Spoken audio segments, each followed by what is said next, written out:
2002 سے 2012 کا ہنگامہ خیز اشرا، کس طرح ایک نئی سیاسی جماعت کا ظہور ہوا، ڈمی جمہوریت اور ہومیوپیتھک وزیر اعظم کیسے آئے، بے نظیر بھٹو کی شہادت کیسے ہوئی، اکبر بھٹی کو کیوں قتل کیا گیا۔ اعوذ باللہ من الشیطان الرجیم، بسم اللہ الرحمن الرحیم۔ تمام تعریفیں اس ذات کے لیے جو دو جہانوں کا مالک ہے، اور لاکھوں کروڑوں درود و سلام اس کے پیارے محبوب محمد صلی اللہ علیہ وسلم پر جو کائنات کے لیے رحمت بنا کر بھیجے گئے۔ دوستو، یہ پاکستان کی سیاسی تاریخ کے سلسلے کی 6ٹی ویڈیو ہے۔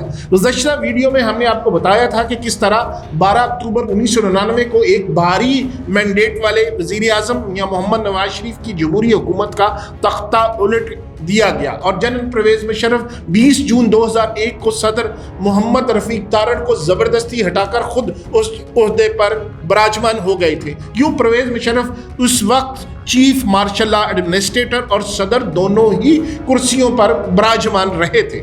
دوستو، مشرف کے اقتدار پر قبضے کے بعد ملک کی سیاسی پس منظر میں ایک نئی سیاسی جماعت جنم لے رہی تھی۔ یہ جماعت 20 نومبر سن 2000 میں مسلم لیگ کے ہم خیال گروپ نے چودھری شجاعت حسین کی سربراہی میں پاکستان مسلم لیگ قائد اعظم گروپ کی شکل میں بنائی تھی۔ انہوں نے نواز شریف سے راہیں جدا کی تھی۔ مقتدر حلقوں نے 10 اکتوبر 2002 کے انتخابات میں کاف لیگ کو سب سے بڑی پارٹی بنایا تھا، لیکن حکومت بنانے کے لیے پارلیمنٹ میں اکثریت حاصل کرنے کے لیے دوسری بڑی جماعت پیپلز پارٹی میں نقب لگا کر فارورڈ بلاک بھی بنانا پڑا تھا۔ بلوچستان سے انصاف کرنے کے لیے ایک بلوچی ظفر اللہ خان جمالی کو وزیر اعظم چنا گیا تھا، مگر اصل اختیارات تو پرویز مشرف ہی کے پاس تھے۔ جناب مشرف نے 26 جون 2004 کو اپنے نامزد وزیر اعظم میر ظفر اللہ جمالی سے استعفیٰ طلب کر لیا تھا۔ ایسے میں شوکت عزیز کو وزیر اعظم بنانے کے لیے لایا گیا۔ ان کو وزیر اعظم بنانے سے پہلے قومی اسمبلی کا ممبر بنانا ضروری تھا، اس لیے ضمنی انتخابات کا ڈرامہ رچایا گیا اور ایک بار پھر اپنے من پسند شخص کو جتوا کر پاکستان کا وزیر اعظم بنا دیا گیا۔ جنرل ضیاء کی 8ویں ترمیم ایک بار پھر 17ویں آئینی ترمیم کی صورت میں جنرل مشرف نے منظور کروائی تھی۔ مسلم لیگ کاف اور مجلس عمل نے تائید میں ووٹ دیے تھے، اور اس طرح ایک بار پھر ایک غیر منتخب صدر کو یہ اختیار مل گیا تھا کہ وہ عوام کے منتخب شدہ نمائندے کو اپنی ثوابدید پر برطرف کر سکتا ہے اور اسمبلیاں بھی توڑ سکتا ہے۔ اس ترمیم کے تحت مشرف کے تمام غیر آئینی اقدامات کو قانونی حیثیت دے دی گئی تھی۔ اس دور میں نجکاری پالیسی بنا لی گئی۔ اس کے مضمرات قابل ذکر تھے۔ منافع بخش سرکاری اداروں کو ہول سیل کے علاوہ پاکستان ایک 25 سالہ توانائی منصوبے سے یعنی 2030 تک بجلی کی پیداوار کے لیے درآمدی تیل پر پاکستان کا انحصار 50% تک بڑھانا جیسے متنازع واقعات شامل تھے۔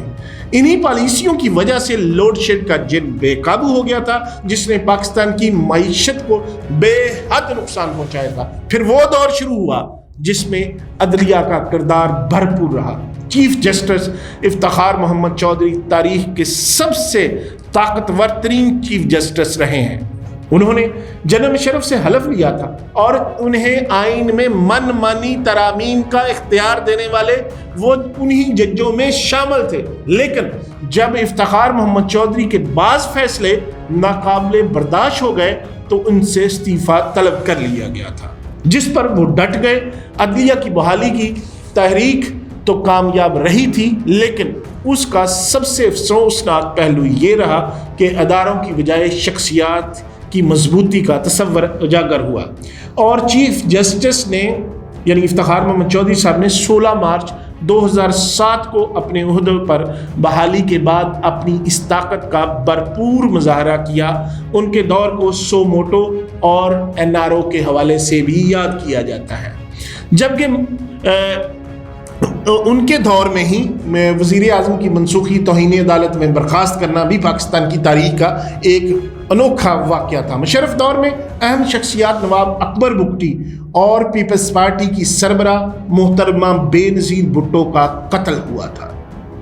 रावलपिंडी जमहूरियत के लिए बिलअमूम और भुट्टो ख़ानदान के लिए बिलखसूस करबला साबित हुआ था कि जहां से 3 वज़ीर आज़म लियाकत अली खान, जुल्फ़िकार अली भुट्टो और बेनज़ीर भुट्टो की लाशें उठाई गई थी। जनरल मुशर्रफ ने 28 नवंबर 2007 को आर्मी चीफ के ओहदे से इस्तीफ़ा दिया था और इस ओहदे पर पाकिस्तान के 14वें army chief general Ashfaq Parvez Kayani तैनात हो गए थे। जनरल अशफाक कियानी का दौर इंतहाई पुरअशूब रहा क्योंकि मुशर्रफ की अफ़गान पॉलिसी के नतीजे में पाकिस्तान में दहशतगर्दी को फ़रोग़ हासिल हुआ था और अफ़गानिस्तान से शिकस्त खुर्दा तालिबान पाकिस्तान के कबायली इलाकों में आ धमके थे।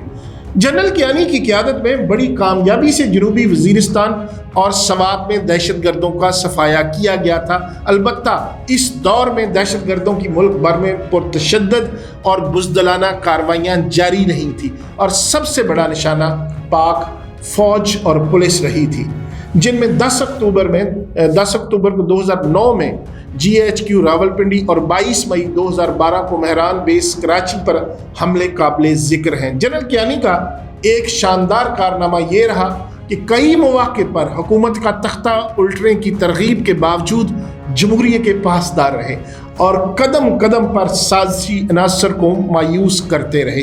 एक तरफ मुल्क दहशतगर्दी के जिन को काबू करने में लगा हुआ था तो दूसरी तरफ सियासी तौर पर हालात तज़ब्ज़ुब का शिकार हो रहे थे। 2 वज़ीर आज़म को नाअहल कर दिया गया था। 19 जून 2012 के दिन तौहीन अदालत के जुर्म में अदालत ने वज़ीर आज़म यूसुफ रज़ा गिलानी को नाअहल करार दे दिया था, जबकि दूसरे वज़ीर आज़म राजा परवेज़ अशरफ के खिलाफ रेंटल पावर केसेस की कार्रवाई की और दिसंबर 2013 में उनकी सवाबदीदी फंड्स को भी गैर आइनी करार दे दिया गया था। पाकिस्तान में सबसे ताकतवर शख्सियत आर्मी चीफ की होती है जो किसी भी किस्म के एहतसाब से मावरा भी है। दोस्तों, मिर्ज़ा असलम बेग एक साबिक आर्मी चीफ हैं जिन्होंने एक वीडियो इंटरव्यू में बयान दिया था और इस वीडियो इंटरव्यू में ये एतराफ़ भी किया था कि पाकिस्तान में फ़ौजी हुकूमतें अमरीकी इशारे पर मुसल्लत होती रही हैं और अमरीकी मफादात के लिए काम करती रही हैं। मौसूफ़ी ये भी मानते हैं कि जनरल ज़िया और जनरल मुशर्रफ की पॉलिसियों ने पाकिस्तान को सबसे ज़्यादा नुकसान पहुंचाया था। हालांकि सदर मुमलिकत आसिफ अली जरदारी साहब हादसाती तौर पर सदर के ओहदे तक पहुंचे थे, लेकिन वो पाकिस्तान की तारीख के पहले सदर थे जो मुरवजा शानदार जमहूरी असूलों और रवायात के ऐन मुताबिक अपना अरसा इक़्तिदार पूरा करके अपने हरीफ वज़ीर आज़म के ज़ोहराने और गार्ड ऑफ ऑनर लेने के बाद कसरे सदारत से बाइज़्ज़त और बावकार अंदाज में रुखसत हुए थे। जरदारी को जब हुकूमत मिली तब दहशतगर्दी अपने अरूज पर थी और सिक्योरिटी इदारे कौम के जान और माल का तहफ़्फ़ुज़ करने में बुरी तरह नाकाम हो रहे थे। उन्होंने सैयद यूसुफ रज़ा गिलानी को वज़ीर आज़म बनाया और ख़ुद सदर बन गए। उनके ओहदे के चंद कारनामे बड़े नुमायाँ रहे। खासकर 2008 में एक बदतरीन आलमी इक़्तिसादी बहरान आया था जिसमें तेल की कीमतें रिकॉर्ड सतह यानी $166 तक जा पहुंची थी। जरदारी के 5 बरसों में तेल की कीमतें आलमी सतह पर $100 से ज़्यादा रहीं, लेकिन पाकिस्तानी अवाम और मुल्क की माइशत की वो दुर्गत नहीं बनी जो गुज़श्ता चंद बरसों में बन रही है।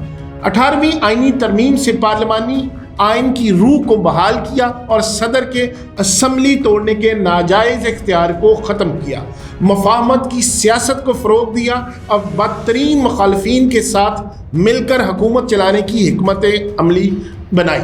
मुसलसल दौरों से CPEC के बाद 13 मई 2013 को चीन के साथ मुआहदे पर दस्तखत हुए थे। ईरान के साथ भी तेल की तरसील और एक पाइपलाइन की तकमील का मुआहदा किया जो अमेरिका की नाराज़गी की वजह से नामुकम्मल रहा था। जरदारी के दौर में 2 वज़ीर आज़म बदले और सूबा पंजाब में गवर्नर राज भी नाफिज हुआ। अपने दौरेदार में तमाम साजिशों और रीशा दरियानियों का कमाल हुनरमंदी से जरदारी साहब मुकाबला करते रहे और मुफाहमत की सियासत की दाग बेल डाल गए।